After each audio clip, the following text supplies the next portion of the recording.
bonjour à tous. Donc je vais vous parler de l'Institut Axel Kahn, donc une coopération entre un CLCC, donc en l'occurrence le Centre de lutte contre le cancer de Nice, une association et une collectivité locale, donc un projet que l'on a lancé depuis l'année dernière. Donc je vais vous parler du projet, du concept de cette association entre ces trois structures, de l'offre de services que l'on est en train de déployer, des atouts d'une telle alliance entre trois structures qui n'ont pas naturellement vocation à travailler ensemble, et puis d'un certain nombre de difficultés ou de challenges qu'on a aussi à surmonter, à vouloir travailler ensemble sur ce projet. Alors, donc, une structure qu'on considère comme hybride, parce que justement elle associe un CLCC, une association et une collectivité territoriale. Notre but, c'est à la fois de développer des actions de sensibilisation et des actions de prévention, je vais y revenir, et puis un accompagnement pluridisciplinaire très large à l'intention des patients et des aidants. Ça ouvrira ses portes en septembre 2023 à Nice, et on va également déployer cette offre sur le reste en fait du département, au-delà de la structure qu'on ouvre en septembre dans le centre-ville. Alors tout d'abord, donc trois acteurs, je l'ai évoqué, trois acteurs complémentaires, un établissement de santé, donc un centre de lutte contre le cancer, une association, la Ligue, qui est donc investie évidemment dans le champ concerné, et puis un conseil départemental. Alors c'est un peu moins naturel, même si il y a évidemment des compétences historiques, on peut penser au PMI dans des conseils départementaux, mais en fait depuis une loi du 21 février 2022, il y a eu une extension en fait des compétences des conseils départementaux dans le domaine de la santé. Ils peuvent maintenant gérer des centres de santé, travailler sur le champ de la vaccination, avoir des centres de vaccination, travailler également dans le champ du cancer. Et c'est dans ce cadre-là et dans le développement de ces compétences-là qu'en fait le conseil départemental a plutôt été en fait à l'origine de ce projet.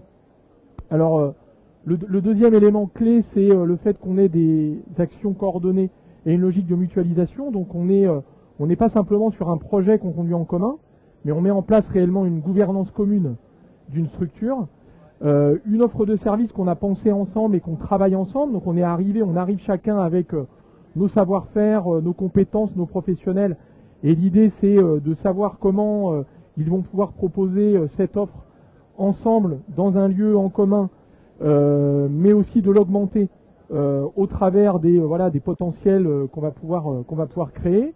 Un principe de gratuité, aucune avance de frais, on n'est pas sur une structure de soins, mais les actes de prévention et des soins de support sont évidemment gratuits, pas de cotisation non plus, ce qui est un sujet aussi pour la Ligue par rapport à ce qu'elle offre déjà aujourd'hui à des personnes qui vont passer la porte de leur structure.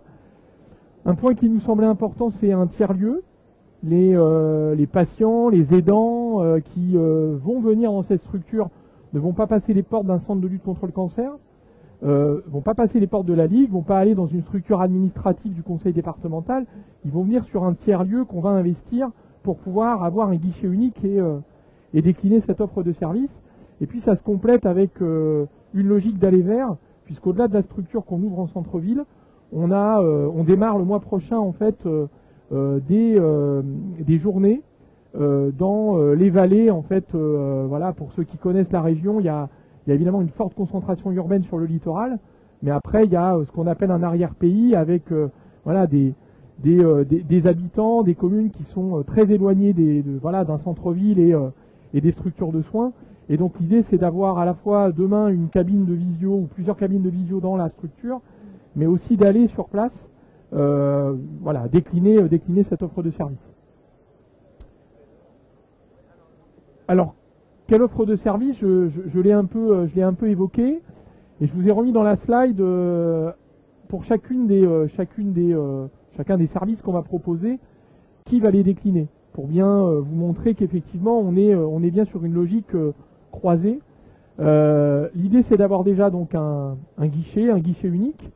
Une porte d'entrée avec l'idée que des professionnels de la Ligue, du conseil départemental vont faire du premier contact et vont orienter des personnes qui vont venir vers voilà, un certain nombre d'offres. Un travail autour de la prévention du dépistage précoce que nous, côté CLCC, on va plutôt prendre en charge. Une gamme complète de soins de support. On s'est rendu compte en s'approchant les uns les autres qu'en fait on déclinait chacun des soins de support dans nos domaines respectifs et que là on va avoir une gamme à la fois une gamme complète mais aussi des professionnels, des structures qui vont travailler ensemble sur certains de ces soins de support quand elles parallélisaient, des ateliers d'éducation thérapeutique qu'on décline nous dans le centre et qu'on va décliner sur place. On va continuer à offrir cette éducation thérapeutique dans notre centre, mais on l'offrira aussi là-bas. Des ateliers d'information, voilà, nutrition, douleur, tabac, addiction. On est plutôt dans un champ promotion de la santé et prévention primaire, secondaire. Là, plutôt le conseil départemental et nous le centre. De la santé intégrative complémentaire que propose déjà la Ligue et que la Ligue va proposer dans cette structure. Un point important également sur toute une approche de psychologue, mais également d'assistante sociale du conseil départemental, d'appui à des démarches administratives, de facilitation pour un retour à l'emploi ou pour une compatibilité avec l'emploi. Ça, c'est la Ligue et le conseil départemental, mais c'est notamment le conseil départemental qui a des compétences dans ce domaine et qu'on va mettre à profit, toujours dans cette logique de guichet unique. Dans la même veine, sur une logique qu'on a appelé du vivre après, vivre avec. Toujours pareil, ces mêmes professionnels qui vont pouvoir décliner une offre, et puis de la formation et un espace qu'on aura de dédié à l'organisation de colloques ou de conférences, et que des professionnels du centre, paramédicaux ou médicaux, vont pouvoir là aussi proposer dans ce lieu ouvert. Alors les atouts en synthèse d'une telle alliance pour nous, c'est déjà la force de frappe d'une collectivité territoriale. Ils vont nous mettre à disposition des locaux. On n'aurait jamais décliné cette offre si on n'avait pas eu la possibilité, l'opportunité que le conseil départemental se porte acquéreur d'une structure en centre-ville. Le fait qu'il facilite aussi une approche vers les élus dans les territoires. Dans notre logique d'aller vers, on va décliner à partir du mois de juin cette logique de présence sur place, et évidemment le conseil départemental a déjà des liens forts avec des élus, donc nous facilite une implantation et la communication sur place de l'offre que l'on va proposer. Et puis une forte lisibilité sur le projet parce que voilà, des capacités de communication et là aussi de relais d'information plus importants que les nôtres sur le territoire.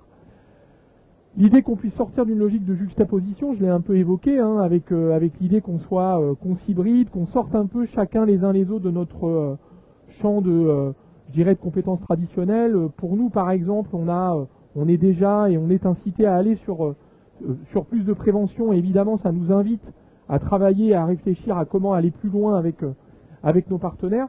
Et puis on se rend compte aussi que ça nous facilite des connexions. Ça facilite des connexions avec d'autres services de notre établissement pour l'offre qui va être déclinée sur place, ou pour nous-mêmes de mieux connaître le conseil départemental dans d'autres dimensions. Et puis le dernier point, et ça on en a beaucoup parlé avec l'ARS, l'idée que dans le cadre de la déclinaison de la stratégie décennale de lutte contre le cancer, avec des crédits qui sont plus importants à venir aujourd'hui et à venir dans le domaine de la prévention, l'idée qu'on va être un effecteur, et un effecteur, je dirais, d'autant plus crédible que dédié à cette prévention, et donc on espère par ce biais-là être retenu et soutenu dans notre démarche d'effecteur dans le domaine. Alors en même temps, il me semble important en présentant ce type de structure d'évoquer qu'il y a aussi des difficultés potentielles ou des challenges à surmonter. Évidemment, ça suppose, je dirais comme dans tout projet, une conduite de projet, mais je dirais d'autant plus que on a là à s'apprivoiser. On part sur des cultures d'entreprise complètement différentes entre une association, un conseil départemental et un établissement de santé. Donc ça nous prend du temps, beaucoup de concertation, beaucoup de compromis pour se comprendre, pour réussir à construire quelque chose ensemble qui ne compromette pas, je dirais, l'avenir de la collaboration. On s'est rendu compte aussi très vite qu'on avait des acteurs à rassurer dans l'écosystème parce que on vient sur un champ, le conseil départemental, sur un champ qui n'est pas vraiment le champ initial d'un conseil départemental, donc une ARS au début qui s'est interrogée sur le projet, nous-mêmes, en tant qu'établissement de santé, on vient sur un champ plus important de la prévention avec des structures qui ont cette vocation-là. Donc, il nous faut aussi rassurer les acteurs sur ce qu'on sera et ce qu'on ne sera pas, et on ne sera pas un lieu de soins. La nécessité d'avoir une gouvernance équilibrée, adaptée, je l'ai un peu évoqué par rapport au fait qu'on ait des structures tout à fait différentes. On est parti d'un principe où chaque acteur a une voix et parce qu'on n'est que 3 et pas 30 comme en Europe, l'idée c'est qu'on soit tous d'accord pour avancer. On est par exemple en ce moment en train de recruter le directeur de cette structure. On est parti du principe qu'on n'était pas sur une logique de veto, mais qu'il fallait que tous les 3 évidemment on retienne un candidat qui nous convienne. Directeur qui aura une autorité fonctionnelle sur l'ensemble des professionnels y travaillant dans la structure, même s'il sera employé du conseil départemental. Et puis après, un défi, mais qui est plutôt devant nous, c'est comment apporter une pérennité à ce dispositif. Aujourd'hui, on est sur une convention signée en 2022 entre nos 3 structures. On s'interroge sur demain comment aller peut-être vers une structure de type GIP, GCS, mais ça nous paraissait lourd au démarrage. Donc on a voulu garder une structure souple de type conventionnel. Comment s'intégrer dans le paysage? Parce que une structure hybride, comme je le disais tout à l'heure, ça peut faire peur à certaines structures, mais il faut faire sa place. Et puis le dernier point important, c'est comment faire en sorte qu'on s'inscrive dans la durée, notamment sur du aller vers. On a des professionnels, nous par exemple sur le centre, qui ont été partants tout de suite pour aller là au mois de juin dans l'arrière-pays, comme je disais, pour aller faire de la promotion de la santé, pour aller au-devant des populations.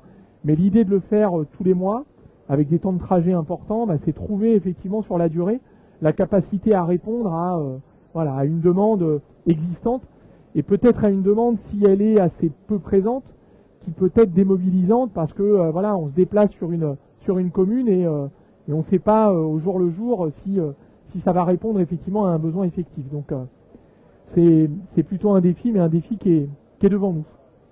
Voilà, et donc ça c'est la structure qui est encore aujourd'hui en travaux et qu'on va investir au mois de septembre.